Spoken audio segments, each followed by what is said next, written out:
The demo has been just released and it's time to explain how the final game should look like and the requirements I've set in order to complete it.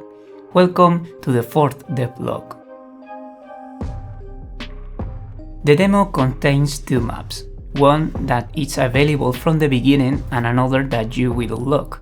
This last map will challenge you through a similar level but with more mannequins. So before we continue, I hope you have played both, so if it's not the case, I'll let you the time for it.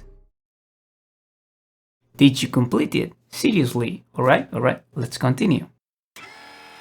Many of you were scared by the ball rolling through the corridor and others by the light turning on in the screw room once you get closer to the screw in the wall, and most of you jump scared by the explosion in the middle of the hall. This, that in the demo were totally scripted, means to be randomized in the final version. So every time you pass through an item, this one may or may not explode or may react somehow scaring the player. This way I try to break the effect of repeating the same sequence over and over, losing the fear to something that you know 100% is going to happen. Instead of that, the player himself will control its own tension and fright levels. After testing the game by myself, I realized that I was not scared at all. I mean, at some point repetition breaks the loop, but I wanted to spread more discomfort when you're closer to a mannequin. So after some pulling in the Discord community, I decided to randomize the mannequins using screws. Mannequins have several versions with different screws location that will be selected randomly, giving a more disgusting sensation when the player is closer to them. So I think that's a good improvement that I hope you felt in the demo. I received the idea of changing the size of the mannequin randomly, like doing kits or similar to that, and even though it's quite simple to do, I need to prioritize other things that will go in advance.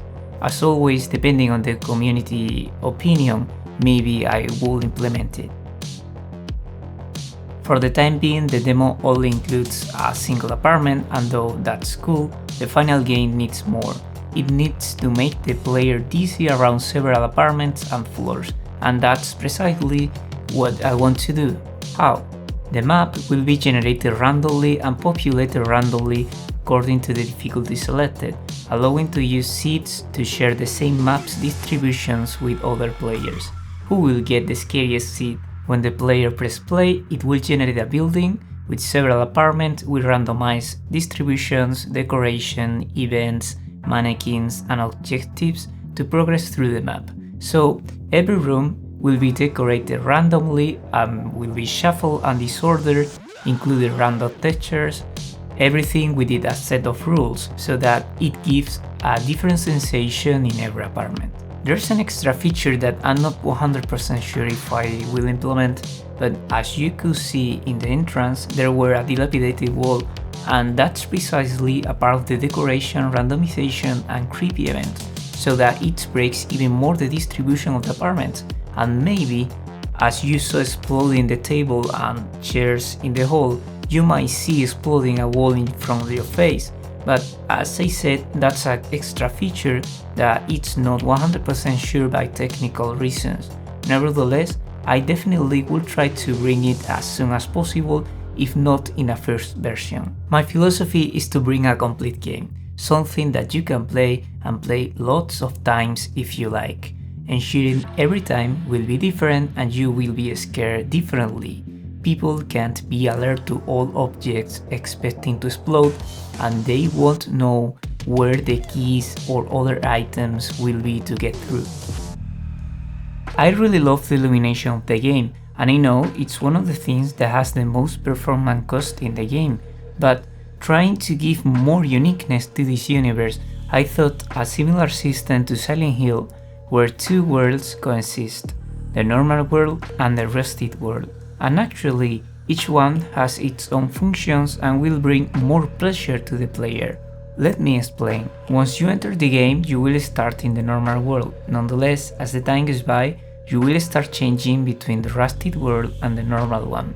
but the time the player will spend in each place will vary, so that at the beginning you will stay a lot of time in the normal and just a few in the rusted, and in the end the times will be switched, so that you will be a lot of time in the rusted world and just a few in the normal. The cool part about this is that first, the environment will change, global illumination will turn bloody, you will listen whisper and a plenty of shrill sound as background, and the textures will change to rusted walls, ceilings and floors. Having said that, this is the really interesting part that I didn't include in the demo for the sake of simplicity. Mannequins will be crazy in the rusted world, will make a lot of noise and will move fast at doing the spasms. Moreover, you will see some items in the real world, but you could only pick them in the rusted world. Besides that, those items will only work in the real world, so planning the change between them is key to advance. Many of you probably pay attention to this bloody kitty, and it has a purpose within the game. Due to the random generation of the levels and the plethora of apartments, the player may be lost. So my plan is to set this cat around the map when the player is closer to something important. Besides that, mannequins will be more frequent near to objectives and way less where there is no point of interest. So technically, the player will be guided somehow by its fear and by this creepy signal.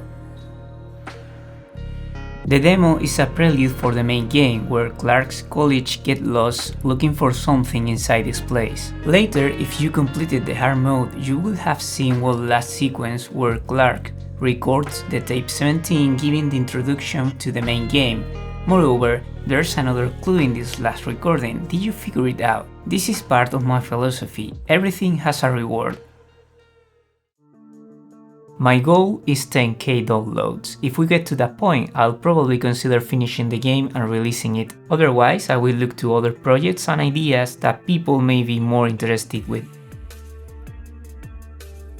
Many of you are in the credits because I think you deserve it. Being honest, even after contacting lots of people, your interest is what makes things continue.